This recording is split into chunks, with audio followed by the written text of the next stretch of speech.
माननीय सदस्य श्री दर्शन सिंह सदर जी। सभापति महोदय, ये अभी एक सदस्य हमारे बोल रहे थे 1 अप्रैल, मैं उनको बताना चाहता हूं कि ये चैत्र के नवदुर्गा चल रहे हैं, नवदुर्गा का तीसरा दिन है।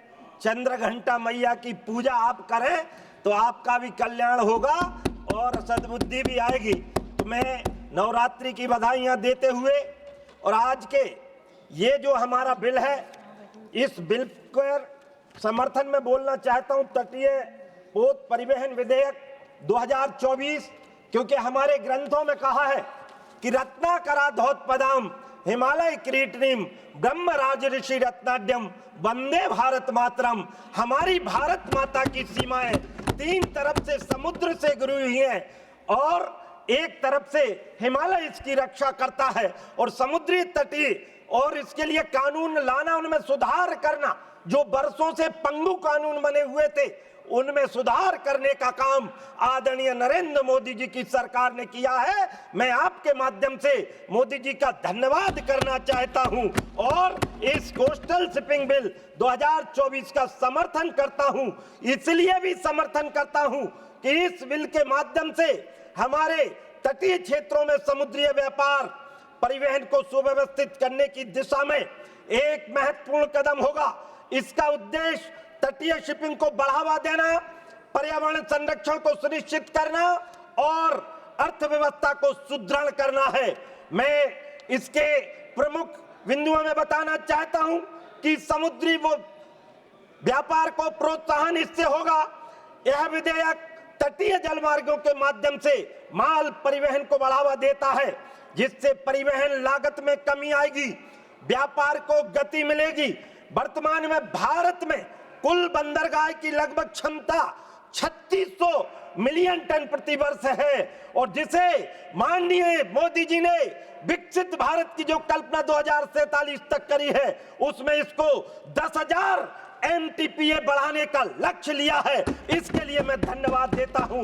इसके लिए धन्यवाद देता हूं कि पर्यावरण संरक्षण की दृष्टि से तटीय शिपिंग सड़क परिवहन की तुलना में कार्बन उत्सर्जन कम होता है, जिससे पर्यावरण पर सकारात्मक प्रभाव पड़ता है। यह विधेयक हरित ऊर्जा के उपयोग को प्रोत्साहित करता है, जिससे समुद्री परिवहन को और अधिक पर्यावरण मित्र मिलने की संभावना बनी रहेगी।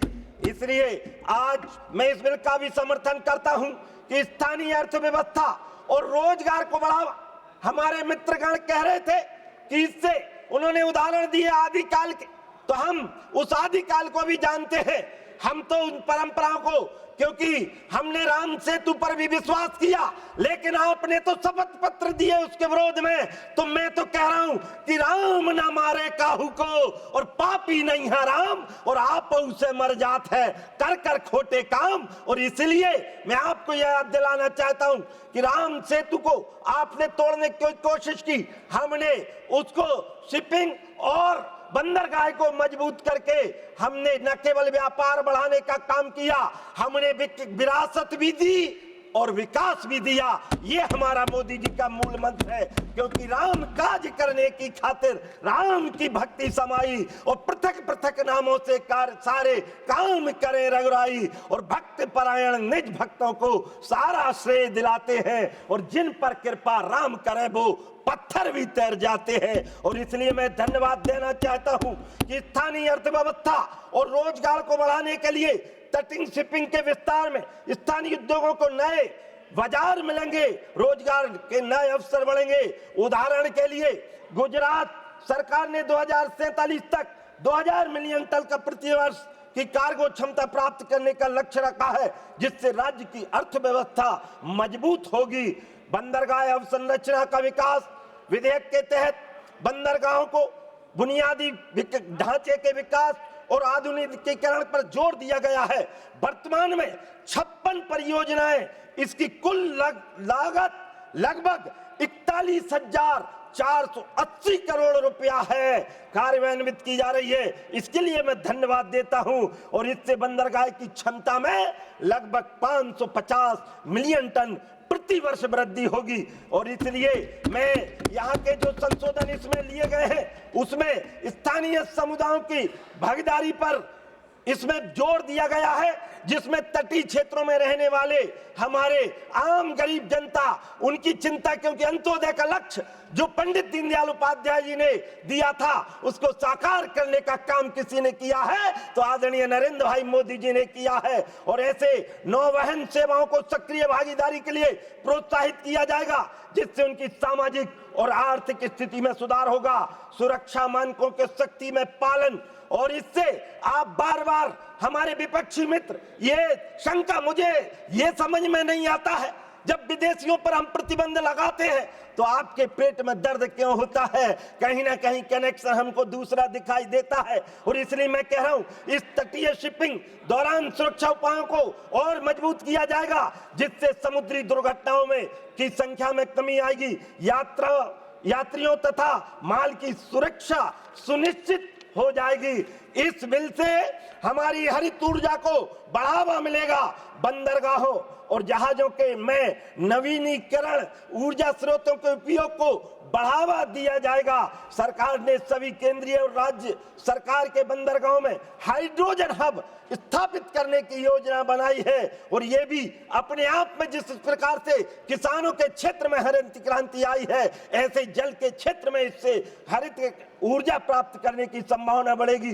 नवाचार और अनुसंधान, मैं 2 मिनट में अपना वक्तव्य पूरा करूंगा। नवाचार और अनुसंधान में इसको बहुत बढ़ावा मिलेगा। मैं आपके माध्यम से अपने क्षेत्र के लिए, चूंकि मैं मध्य प्रदेश से आता हूं, नर्मदा मैया के क्षेत्र से आता हूं, हमारे यहाँ बड़े बड़े डैम हैं, उनमें यदि शिपिंग और क्रूज की व्यवस्था हो जाए, हमारे यहाँ कुछ ऐसे समाज रह रहे हैं जैसे कीर समाज है, उसको आरक्षण मिल जाए जिससे कि उनको न्याय देने का काम हो जाए। मैं आपके माध्यम से ये कहना चाहता हूं, क्योंकि हमारी सरकार ने रिफॉर्म, परफॉर्म और ट्रांसफॉर्म का जो संकल्प लिया है, आत्मनिर्भर भारत का जो संकल्प लिया है, वह इस बिल के माध्यम से ही होकर गुजरता है। और मैं आपसे इसी भाव के साथ न केवल इस बिल के माध्यम से, चूंकि ये पंडित अटल बिहारी वाजपेयी का ये 100वां जन्म जयंती हम मनाने जा रहे हैं, और ये मैं नहीं कह रहा, उनके माध्यम से कि जब नाव जल में छोड़ दी, मझधार में ही मोड़ दी, दे दी चुनौती सिंधु को, फिर धार क्या मझधार क्या हार में क्या जीत में, किंचित नहीं भयभीत में, कर्तव्य पथ पर जो मिला यह भी सही वह भी सही, हार मानूंगा नहीं। और मैं तो आपसे इस भाव के साथ अपनी बात को समाप्ति पर ले जाता हूं। ये मोदी जी के लिए कि सागर की अपनी क्षमता है, पर पांजी भी कब रुकता है, जब तक सांसों में स्पंदन है उसका हाथ नहीं रुकता है, इसके बल पर ही कर डाले सातों सागर पार, और तूफानों की ओर घुमा दो नाविक निज पतवार। यह असीम निज सीमा जाने, सागर भी तो यह पहचाने, मिट्टी के पुतले मानव ने, और हम सब के नेता मोदी जी ने कभी न मारी हार, और तूफानों की ओर घुमा दो नाविक निज पतवार।